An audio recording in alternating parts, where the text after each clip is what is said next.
Good morning all of you. आज हम international finance management के अंदर हमारा लेक्चर नंबर 10 स्टार्ट कर रहे हैं यूनिट 2 का। आज का जो हमारा लेक्चर है उसका जो टॉपिक आज हम पढ़ने वाले हैं that is the intermediate rate design.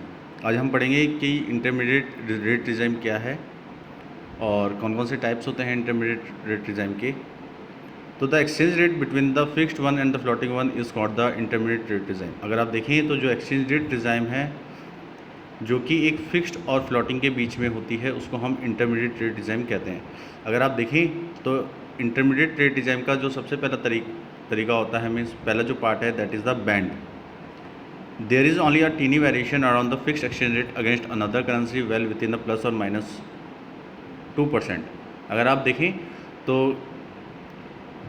एक अदर करेंसी के कंपेयर में जब हम एक फिक्स्ड एक्सचेंज रेट के आसपास केवल एक टीनी वेरिएशन करते हैं या उसमें चेंजेस करते हैं, और जो टीनी हम वेरिएशन कर रहे हैं वो या तो +2% है या -2% है। तो अगर हम एग्जांपल देखें यहाँ पे तो जो डेनमार्क है वहाँ पे जो फिक्स्ड एक्सचेंज रेट है अगेंस्ट यूरो, अगर हम देखें तो वो बहुत क्लोज है, और अगर आप उसको कंपेयर करें तो वो 7.44 krone equals to 1 euro, means 0.134 euro equals to 1 krone है। तो अगर आप देखें तो बैंड का मतलब क्या है, जहाँ पे फिक्स्ड एक्सचेंज रेट के अराउंड अगर हम अदर कंट्री करेंसी के अंदर एक्सचेंज कर रहे हैं तो उसमें बहुत टीनी वेरिएशंस होते हैं। अगर हम देखें तो वो +2 या -2 हो सकता है। नेक्स्ट अगर हम देखें part that is the crawling pack. Crawling pack को हम कहते हैं जो रेंगने वाली, क्रॉलिंग होता है रेंगना, तो जो क्रॉलिंग पैक है अगर हम उसकी बात करें तो ये crawling peg is when a currency steadily depreciate और appreciate at almost constant rate against other currency with the exchange rate following a simple trend.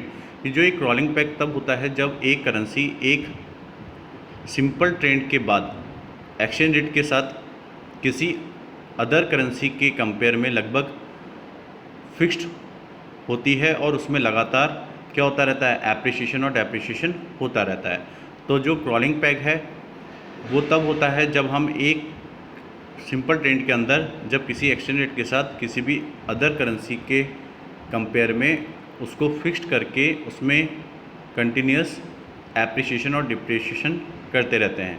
उसके बाद हम बात कर रहे हैं हमारे क्रॉलिंग बैंड की। क्रॉलिंग बैंड का मतलब क्या है, some variation about the rate is allowed and adjusted as above. जो रेट है जिसके बारे में हम बात कर रहे हैं यहाँ पे क्रॉलिंग बैंड, तो जो रेट है अगर हम उसको अलाउ करें कुछ वेरिएशन के साथ, या जो हमारी रेट के बारे में अगर कुछ बदलाव की अनुमति हो, तो अगर हम उसको अबव या उसको एडजस्ट करते हैं तो वो हमारी क्या होती है, क्रॉलिंग बैंड होती है। अगर हम यहाँ पे एग्जांपल देखें तो कोलंबिया फ्रॉम 1996 टू 2002 और चिली इन द 1990s एक क्रॉलिंग बैंड में हुई थी। मतलब जो ये करेंसीज़ हैं, इन कंट्रीज़ की जो करेंसी है वो क्रॉलिंग बैंड में हुई थी क्योंकि उसमें कुछ वेरिएशंस हुए थे जिसको हमने अलाउ किया था और उसमें फिर एडजस्टमेंट किए थे। इसके बाद हम बात कर रहे हैं currency basket pack. Currency basket pack को हम करेंसी टोकरी भी कह सकते हैं। तो ये currency basket is a portfolio of selected currency with different weightings. The currency basket peg is commonly used to minimize the risk of currency fluctuations. For example, Kuwait shifted the peg based on a currency basket consist of the currency of its major trade and the financial partners. अगर आप देखें तो जो currency basket है वो different waiting वाली जितनी भी सेलेक्टेड करेंसीज़ हैं उसका एक पोर्टफोलियो है। अगर हम करेंसी बास्केट पैक का यूज़ कर रहे हैं तो आमतौर पर हम देखते हैं कि ये जो करेंसी है इसमें उतार चढ़ाव मीन्स फ्लक्चुएशंस होते रहते हैं, जो कि जोखिम को मीन्स रिस्क को कम करने के लिए किया जाता है। अगर हम एग्जांपल के रूप में देखें तो कुवैत ने एक करेंसी बास्केट के बेस पर जो पैक को है, अगर हम देखें तो पैक बेस्ड को शिफ्ट किया था जिससे उसके प्रमुख ट्रेड और जितने भी फाइनेंशियल पार्टनर्स हैं उनको ये जो करेंसी हैं वो शामिल की गई थी। इसके बाद हम बात कर रहे हैं हमारे फिक्स्ड एक्सचेंज रेट डिज़ाइन की। A fixed exchange rate regime, sometimes called a pegged exchange rate regime, is one in which a monetary authority pegs its currency exchange rate to the another currency, a basket of other currency, or the other measure of value such as gold, and may allow the rate to fluctuate within a narrow range. To maintain the exchange rate within that range, a country monetary authority usually need to intervene in the foreign exchange market. A movement in the peg rate is called the either revaluation और devaluation.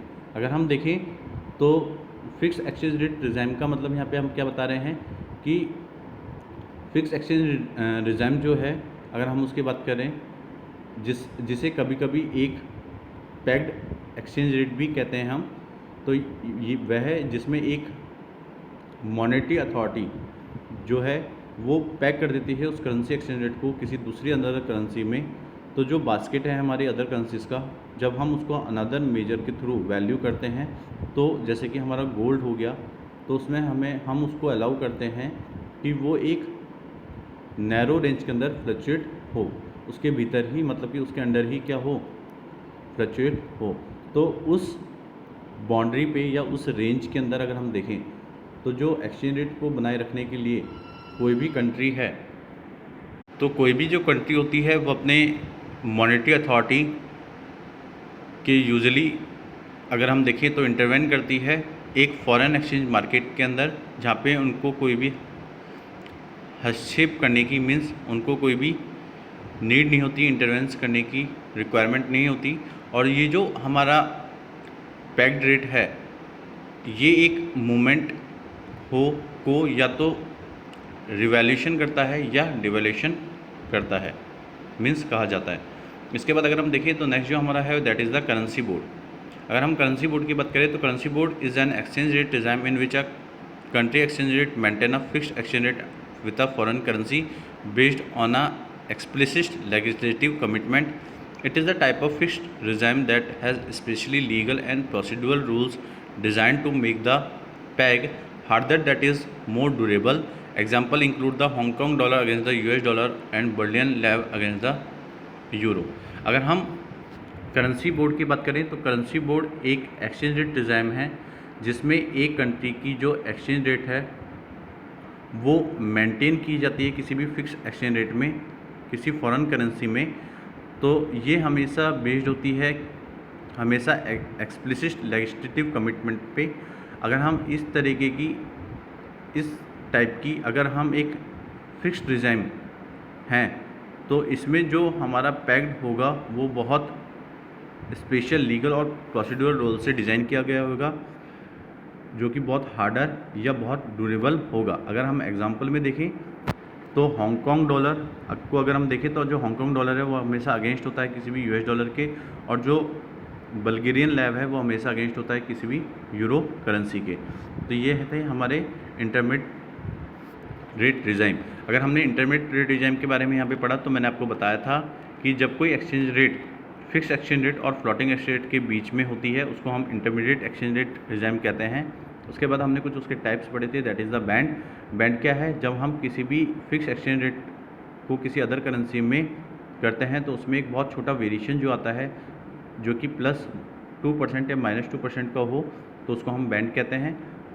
अगर हम calling pack की बात करें तो calling pack में जब हम एक करेंसी को स्टिली डेप्रिशिएट और एप्रिशिएट कर रहे हैं ऑलमोस्ट एक कांस्टेंट रेट पे किसी अदर करेंसी में, तो इस एक्सचेंज रेट को फॉलो किया जाता है एक सिंपल ट्रेंड के अंदर।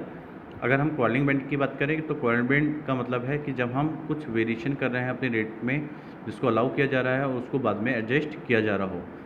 करेंसी बास्केट बैंड पैक का मतलब क्या बताया था मैंने कि जो करेंसी बास्केट है वो एक तरीके का पोर्टफोलियो है जहाँ पे हम अपनी सेलेक्टेड करेंसीज को डिफरेंट वेटिंग के थ्रू कलेक्ट कर रहे हैं। जो करेंसी बास्केट पैक है वो कॉमनली यूज़ की जाती है किसी भी रिस्क को मिनिमाइज करने के लिए जब कोई करेंसी फ्लक्चुएट हो रही हो। इसके बाद हमने देखा था फिक्स एक्सचेंज रेट रिजाइम को। अगर हमने देखा तो जो फिक्स एक्सचेंज रिजाइम है उसको हम पैक्ड एक्सचेंज रेट रिजाइम भी कहते हैं, जहाँ पे जो मॉनेटरी अथॉरिटी है वो पैक कर देती है उस करेंसी एक्सचेंज रेट को किसी अदर करेंसी के अंदर।